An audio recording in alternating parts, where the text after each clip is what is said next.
Hello friends, जय माता दी। कैसे हैं आप? आई होप सब अच्छे होंगे। Welcome back on my YouTube channel Pooja Dagar ji की question for all exam science G K हम करेंगे। टॉपिक हमारा 20 का थर्ड पार्ट रहेगा। ये अपना लास्ट पार्ट रहेगा।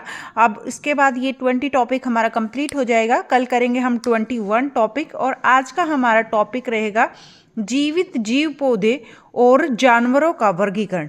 तो यहाँ पर हमारा ये टॉपिक करेंगे। तो 3 बज गए हैं फ्रेंड्स, जल्दी से जुड़ जाइए, क्लास पर आ जाइए। 3 बजे हम साइंस जीके करते हैं डेली। तो क्वेश्चन नंबर 1 से स्टार्ट कर रहे हैं। क्वेश्चन नंबर 1 क्या है? प्लीज़ वीडियो में अंत तक जुड़े रहे। निम्न में से कौन सा पक्षी दुग्ध उत्पादित करता है? तो इनमें से कौन सा पक्षी दुग्ध उत्पादित करता है?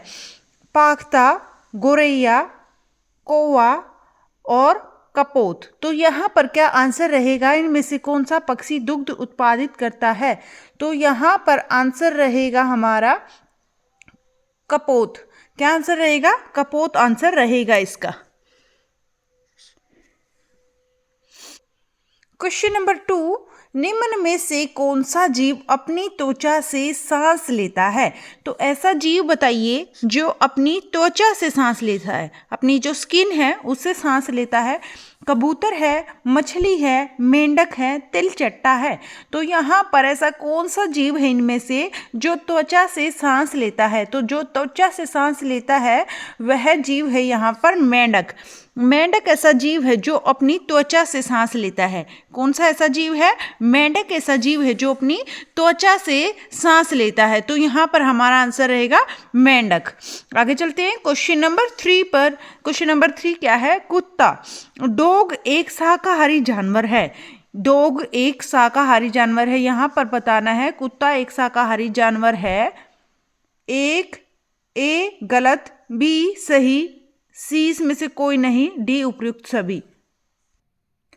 तो यहाँ पर बताना है कुत्ता एक शाकाहारी जानवर है या नहीं। गलत है, सही है, इसमें से कोई नहीं है या उपयुक्त सभी है। तो यहाँ पर आंसर हमारा रहेगा कुत्ता एक शाकाहारी जानवर नहीं है। तो यहाँ पर यह लिखा गया है कि यह एक शाकाहारी जानवर है। तो यह क्या है? गलत है। यह गलत है। तो इसका आंसर रहेगा ए। शार्क मछली में कितनी हड्डियां होती हैं? शार्क मछली में 0 हड्डियां होती हैं, 100 हड्डियां होती है, 200 हड्डियां होती हैं, 300 हड्डियां होती हैं। तो शार्क मछली में 0 हड्डियां होती हैं। तो ये रहेगा आंसर। आगे चलते हैं क्वेश्चन नंबर 50। किस प्राणी के जीव द्रव्य में हीमोग्लोबिन का वलय हो जाता है? तो किस प्राणी के जीव द्रव्य में हीमोग्लोबिन का वलय हो जाता है? मत्स्य, मेंढक, मानव, केंचुआ। तो क्या आंसर रहेगा क्वेश्चन नंबर 5 का?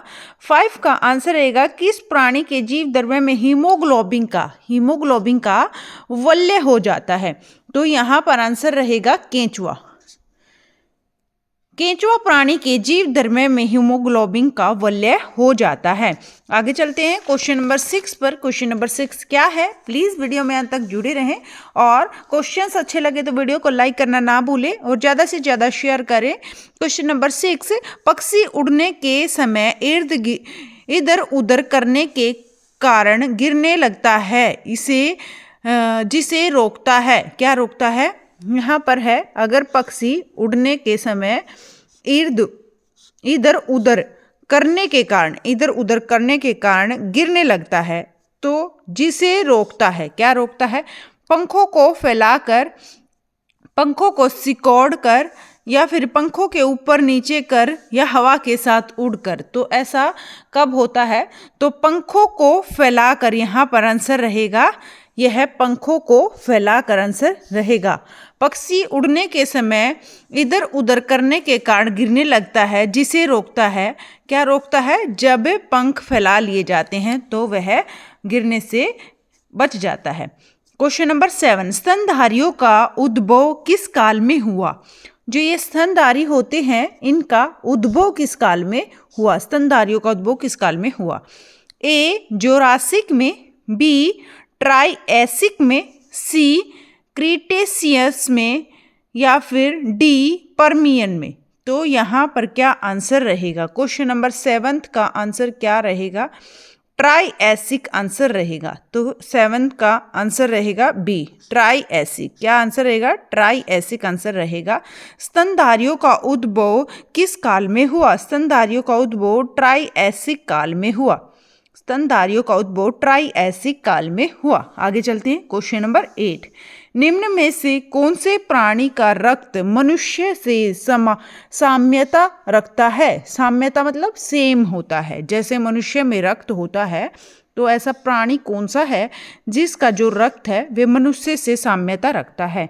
ए रिसस बंदर, या फिर बी चिंपैंजी, या फिर सी गोरिल्ला, या फिर डी बेबून। तो क्या आंसर रहेगा यहाँ पर? तो यहाँ पर ऐसा कौन सा प्राणी है इनमें से जो मनुष्य के रक्त के समान रक्त रखता है, साम्यता रखता है रक्त में?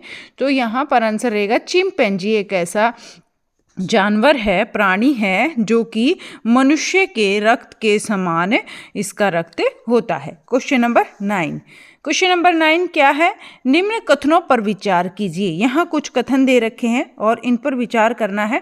इस तरह के क्वेश्चंस काफ़ी एग्जाम्स में आने लगे हैं। अब ये टाइम कंज्यूम तो करते हैं, लेकिन अगर आपका कंसेप्ट क्लियर है या आपने इन क्वेश्चंस की प्रैक्टिस की है तो आपका कोई क्वेश्चन यहाँ से गलत नहीं होता है।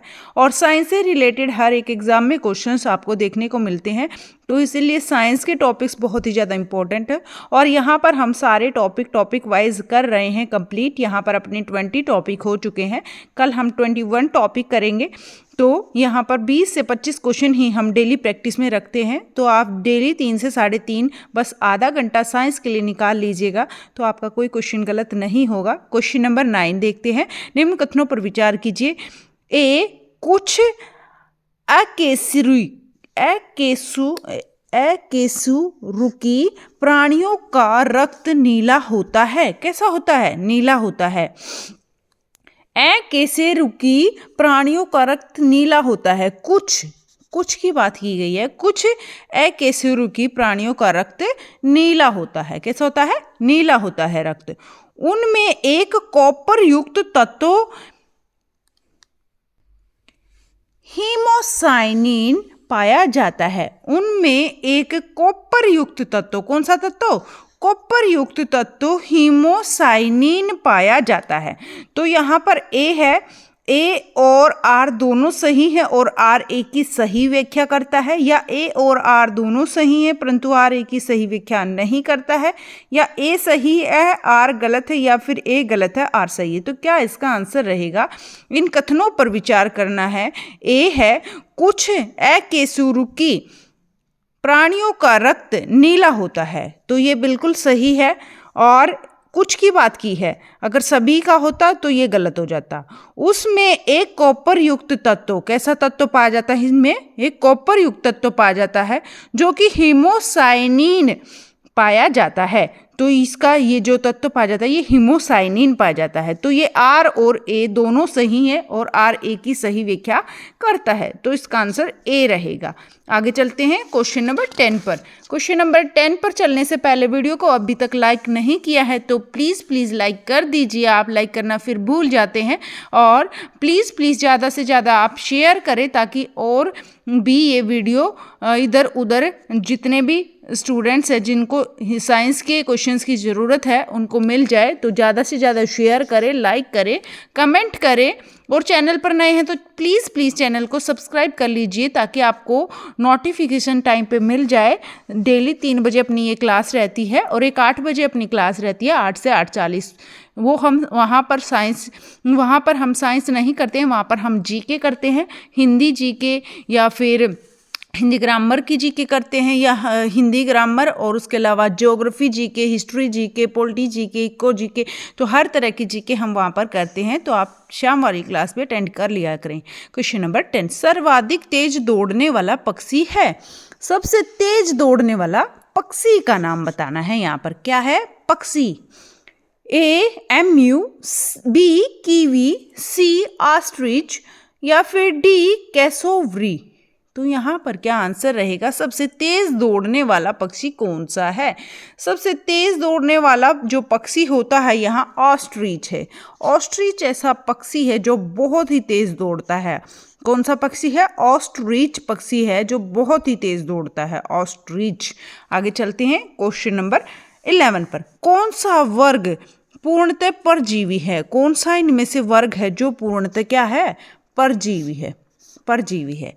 ए मैस्टिगोफोरा या फिर बी सिलिएटा या फिर सी स्पेरोजोआ या फिर डी सारकोडिनी। तो यहाँ पर क्या रहेगा, कौन सा वर्ग पूर्णतः परजीवी है। 11 का आंसर रहेगा यहाँ पर स्पेरोजोआ, ये आंसर रहेगा इसका। इनमें से कौन सा वर्ग पूर्णतः परजीवी है, स्पेरोजोआ पूर्णतः परजीवी है। आगे चलते हैं क्वेश्चन नंबर 12 पर। क्वेश्चन नंबर 12 है अनियततापी प्राणी किसे कहते हैं। अनियततापी प्राणी किसे कहते हैं।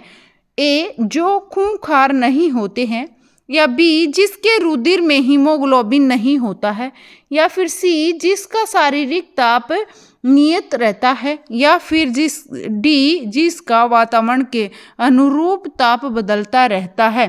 तो अनियत तापी प्राणी कौन सा है, अनियत तापी प्राणी कौन सा है। क्वेश्चन नंबर 12 का आंसर रहेगा अनियत तापी, जिसका ताप डिसाइडेड नहीं है, जो अपने वातावरण के अनुकूल अपने आप को बदल लेता है। तो जिसका वातावरण के अनुरूप ताप बदलता है वह है अनियत तापी प्राणी। तो डी आंसर रहेगा। अनियत तापी प्राणी कौन सा है, जिसका वातावरण के अनुरूप ताप बदलता है। क्वेश्चन नंबर 13, डायनासोर का स्वर्ण युग था। तो डायनासोर का जो है स्वर्ण युग था, कौन सा था स्वर्ण युग, डायनासोर का स्वर्ण युग कौन सा था। ए सीनोजोइक, बी आर्कियोजोइक या फिर सी मेसोजोइक या फिर डी पैलियोजोइक। तो यहाँ पर डायनासोर का स्वर्ण युग बताना है। डायनासोर का कैसा युग, स्वर्ण युग, यानी सबसे ज़्यादा डायनासोर कौन से काल में पाए जाते थे। यहाँ पर क्या आंसर रहेगा क्वेश्चन नंबर 13 का, जल्दी से आप सोचिए। सीनोजोइक में, आर्कियोजोइक में, या फिर मेसोजोइक में, या फिर पैलियोजोइक में। तो क्वेश्चन नंबर 13 का आंसर रहेगा हमारा मेसोजोइक में। किसमें, मेसोजोइक काल में जो डायनासोर है इनका स्वर्ण युग माना जाता है मेसोजोइक। आगे चलते हैं क्वेश्चन नंबर 14, स्तनधारियों के कान में अस्थियों की संख्या है। जो स्तनधारी होते हैं उनके जो कान होते हैं, कान में अस्थियों की संख्या बतानी है। तो 3 होती है, 2 होती है, 4 होती है, 5 होती है। क्वेश्चन नंबर 14 का आंसर रहेगा 3 होती है। स्तनधारियों के कान में अस्थियों की संख्या 3 होती है। तो ये 14 क्वेश्चन अपने हो चुके हैं फ्रेंड्स। प्लीज़ वीडियो को लाइक नहीं किया है तो लाइक कर दीजिए, और प्लीज़ डेली 3 बजे अपनी क्लास होती है और टाइम से आप क्लास पर आ जाया करें। क्वेश्चन नंबर 15 पर चलने से पहले स्वागत है सभी का पूजा डागर जी के क्लास में। अभी तक अपने 14 क्वेश्चन हो चुके हैं। ये हमारा 20 टॉपिक चल रहा है और 20 टॉपिक का 3rd पार्ट चल रहा है, और आज हमारा ये 20 टॉपिक कंप्लीट हो जाएगा। कल हम न्यू टॉपिक करेंगे, 21 टॉपिक करेंगे, और इससे पहले वाली वीडियोज़ में हम 20-25 क्वेश्चंस रखते हैं हर एक क्लास में प्रैक्टिस के लिए। तो आप डेली साइंस के जीके की प्रैक्टिस कर लिया करें, आपका कोई क्वेश्चन गलत नहीं होगा। यहाँ से आप क्वेश्चंस की इतनी अच्छे से प्रैक्टिस करते हैं कि आपके सारे कंसेप्ट क्लियर हो जाते हैं और हर एक क्वेश्चन आपके दिमाग में फिट हो जाता है अगर डेली आप साइंस के लिए आधा घंटा निकालते हैं। तो क्वेश्चन नंबर 15, किस में नाभिक नहीं होता है, किस में नाभिक नहीं होता है। ए बैक्टीरिया में, बी प्रोजोआ में, सी प्रोटोजोआ में, या फिर डी पेरिफेरी में। तो किस में नाभिक नहीं होता है, नहीं होता है।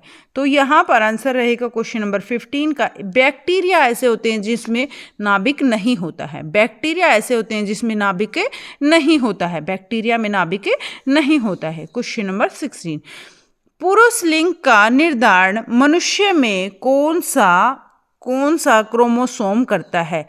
तो पुरुष लिंग का निर्धारण मनुष्य में कौन सा क्रोमोसोम करता है?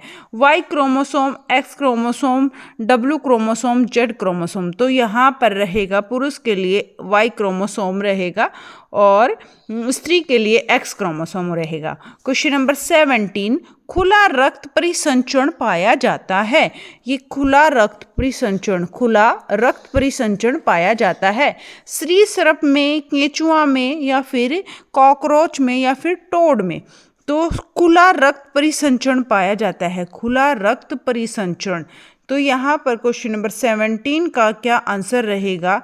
खुला रक्त परिसंचरण पाया जाता है कॉकरोच में। किसमें? कॉकरोच में खुला रक्त परिसंचरण पाया जाता है। आगे चलते हैं, क्वेश्चन नंबर 18, बुक लंग्स फेफड़ा पाया जाता है। बुक लंग्स जिसको बोलते हैं फेफड़ा पाया जाता है बिच्छू में, मेंढक में, चिड़िया में, कुत्ते में। तो फेफड़ा पाया जाता है, किस में पाया जाता है? इनमें से फेफड़ा किस में पाया जाता है? बुक लंग्स किस में पाए जाते हैं? तो क्वेश्चन नंबर 18 का क्या आंसर रहेगा? बिच्छू में। बिच्छू में क्या पाया जाता है? फेफड़ा पाया जाता है। खुला रक्त परिसंचरण कॉकरोच में पाया जाता है, खुला रक्त परिसंचरण कॉकरोच में पाया जाता है, और फेफड़ा बुक लंग्स पाया जाता है बिच्छू में। आगे चलते हैं, क्वेश्चन नंबर 19 क्वेश्चन क्या है? यक्ष्माभिका नहीं पाया जाता। यक्ष्माभिका नहीं पाया जाता। ए एनेलिडा में, बी प्रोटोजोआ में, सी आर्थ्रोपोडा में, या फिर डी मोल्स्का में। तो क्या रहेगा आंसर? क्वेश्चन नंबर 19 का आंसर रहेगा हमारा यक्ष्माभिका नहीं पाया जाता। यहाँ पर आंसर रहेगा आर्थ्रोपोडा में यक्ष्माभिका नहीं पाया जाता, और इन सभी में यक्ष्माभिका पाया जाता है। ए में एनेलिडा में भी पाया जाता है, प्रोटोजोआ में भी पाया जाता है, मोल्स्का में भी पाया जाता है, लेकिन आर्थ्रोपोडा में नहीं पाया जाता। क्वेश्चन नंबर 20, जहरीली छिपकली है। तो जहरीली छिपकली क्या है? ए हेमीडेक्टाइलस, या फिर बी ड्रेको, या फिर सी हेलोडर्मा, या फिर डी कैलोटस। तो क्या आंसर रहेगा इसमें? जहरीली छिपकली है, इनमें से कौन सी है जो कि जहरीली छिपकली है? तो यहाँ पर आंसर हमारा क्या रहेगा? आंसर हमारा रहेगा सी। क्या रहेगा? सी आंसर रहेगा।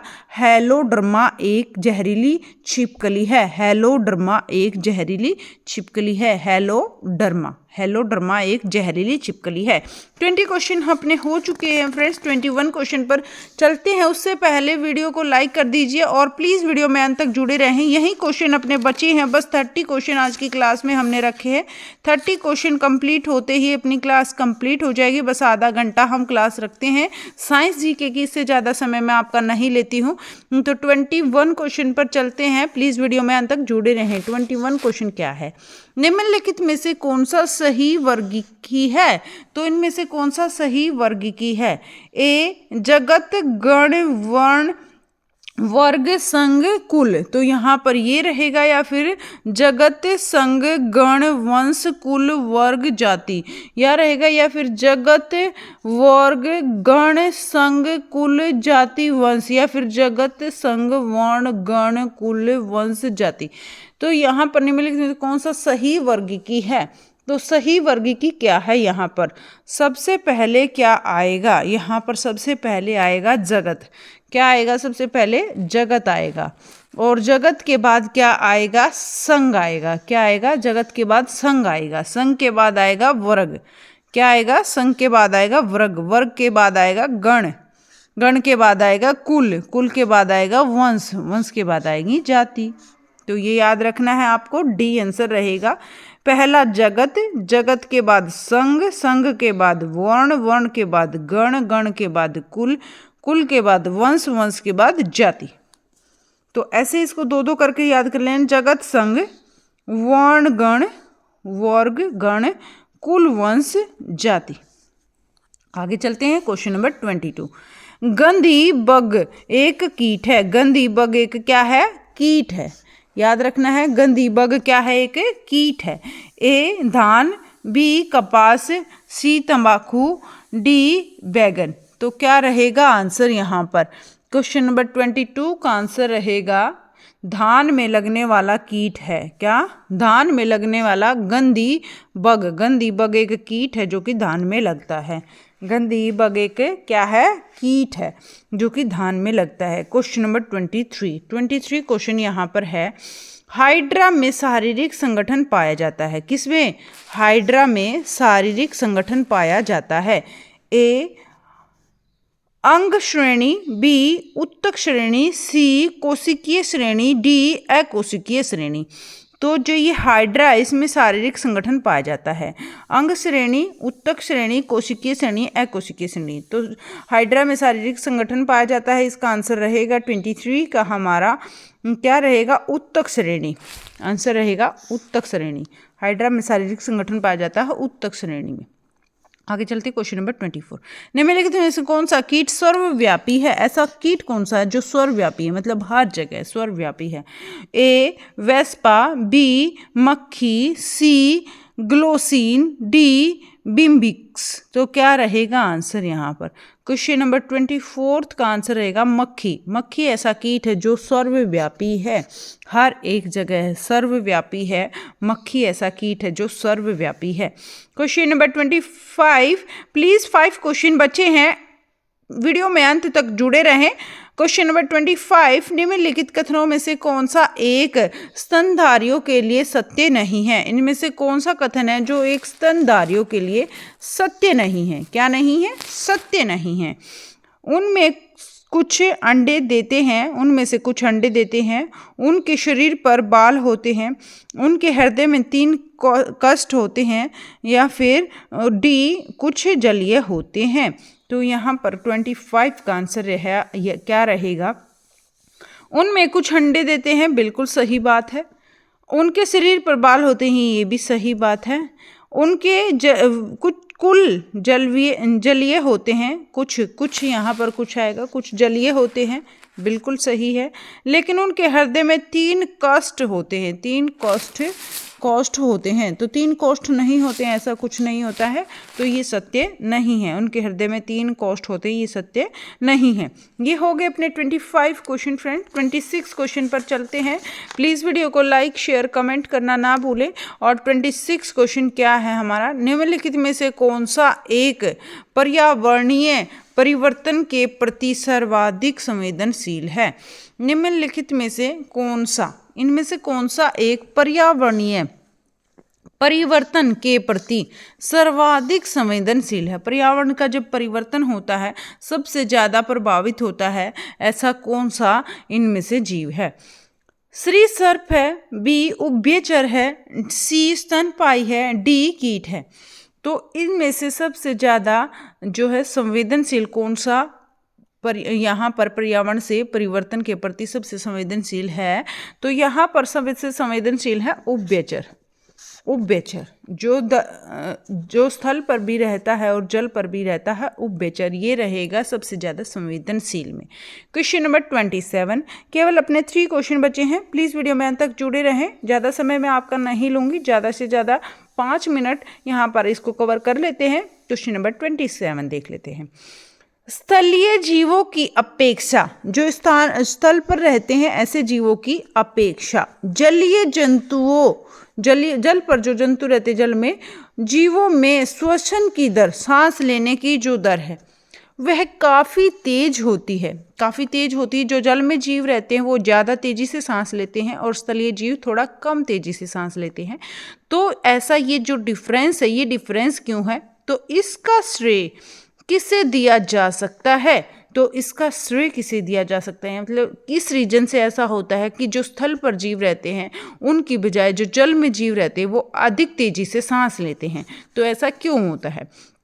जल में घुलित ऑक्सीजन की मात्रा की तुलना में वायु में ऑक्सीजन की मात्रा का होना, जल में घुलित ऑक्सीजन की मात्रा की तुलना में वायु में ऑक्सीजन की मात्रा का होना, या फिर बी वायु में ऑक्सीजन की मात्रा की तुलना में जल में ऑक्सीजन की मात्रा अधिक होना, जल में तो ऑक्सीजन की मात्रा अधिक होगी ही नहीं। सी, जलीय जीवों में गीलों का पाया जाना, जलीय जीवों में गीलों का पाया जाना। डी, वायु में ऑक्सीजन की मात्रा की तुलना में जल में गुलित ऑक्सीजन की निम्न मात्रा का होना। तो यहाँ पर क्या आंसर रहेगा हमारा, बिल्कुल अच्छे से सोच समझ के आंसर करिए। यहाँ पर क्या आंसर रहेगा, जो स्थलीय जीव हैं उसकी अपेक्षा जो जल में जीवित रहते हैं जीव, उनकी श्वसन दर काफ़ी तेज होती है। तो इसका श्रेय किसे दिया जाता है, तो जो जल होता है हमारा उसमें जो ऑक्सीजन की मात्रा होती है वो हमारे जो पर्यावरण में ऑक्सीजन होती है उससे कम होती है। तो यहाँ पर हमारा आंसर क्या रहेगा, हमारा आंसर यहाँ पर डी रहेगा कि वायु में ऑक्सीजन की मात्रा की तुलना में जल में घुलित ऑक्सीजन की मात्रा निम्न होती है। तो वायु में जो ऑक्सीजन की मात्रा होती है उसकी तुलना में जो जल में घुलित ऑक्सीजन की मात्रा है वह निम्न मात्रा होती है। वहाँ पर कैसी होती है, निम्न मात्रा होती है। तो ये हो गए अपने 27 क्वेश्चन। 28 क्वेश्चन पर चलते हैं।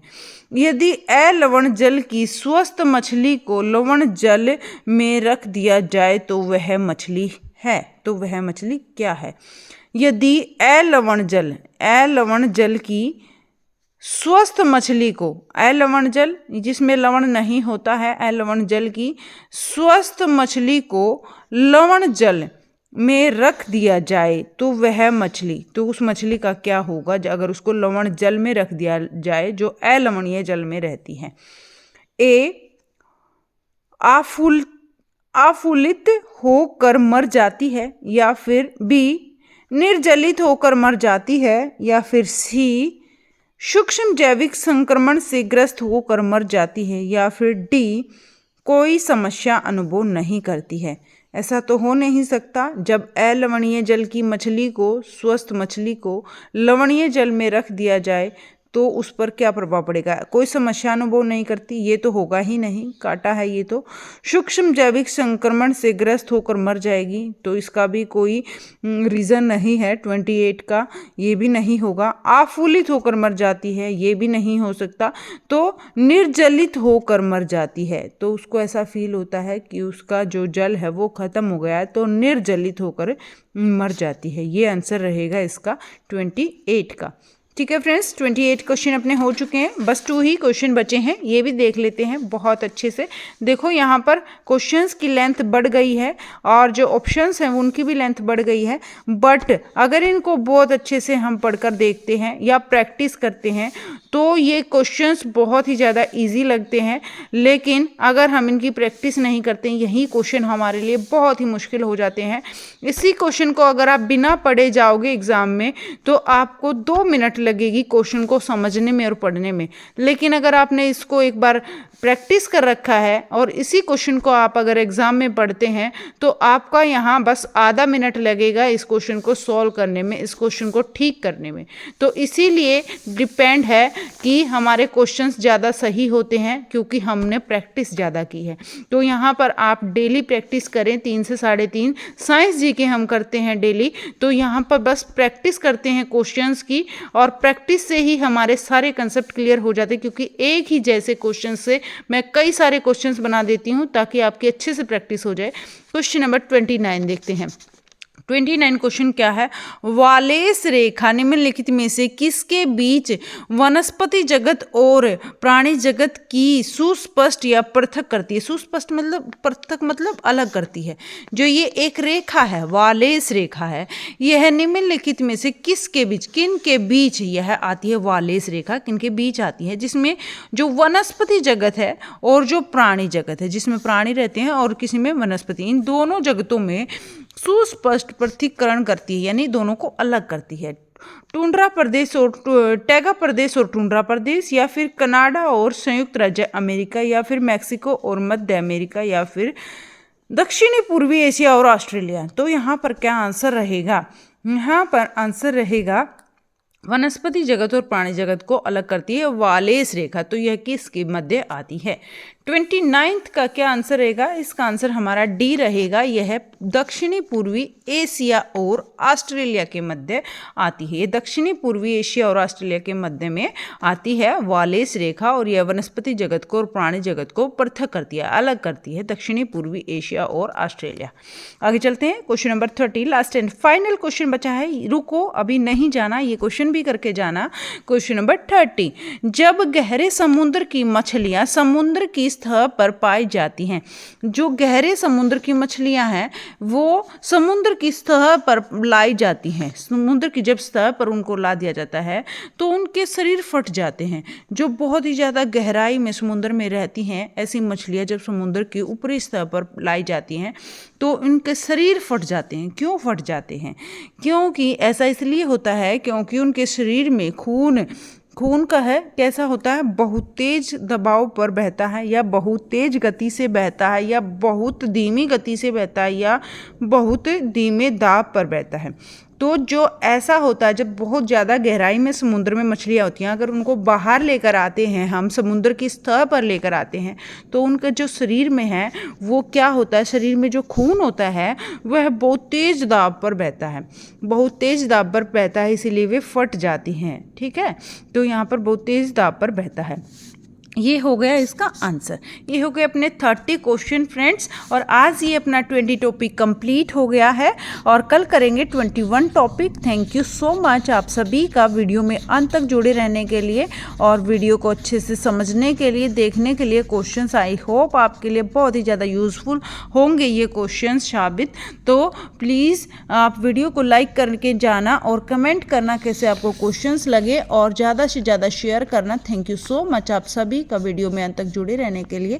डेली अपनी 3 बजे से 3:30 बस ये साइंस की क्लास एक होती है जिसमें हम केवल क्वेश्चंस की प्रैक्टिस करते हैं। आप डेली 3 बजे जुड़ जाया करें। प्रीमियर अपना रहता है 3 से 3:30 बजे तक। 3 से 3:30 हमारा साइंस रहता है, और एक जो प्रीमियर रहता है, जो नए जुड़े हैं सब्सक्राइबर्स स्टूडेंट्स, तो ये टाइम आपको पता होना चाहिए। 8 से 8:40 पर ये अपनी क्लास होती है, जीके क्लास। यहाँ पर साइंस जीके होती है हमारी। Thank you so much, bye bye, take care. बाकी डिस्क्रिप्शन बॉक्स में आपको प्लेलिस्ट का लिंक मिल जाएगा, जो भी आपको यूज़फुल मैटर लगे वो आप पढ़ लीजिएगा। तब तक के लिए आप ख्याल रखें। बाय बाय, स्माइल और कीप स्माइल। शाम को मिलते हैं 8 बजे। प्लीज़ आप टाइम से क्लास पर ज्वाइन कर लीजिएगा। ये भी हमारा प्रीमियर रहता है इस टाइम पे। Bye bye.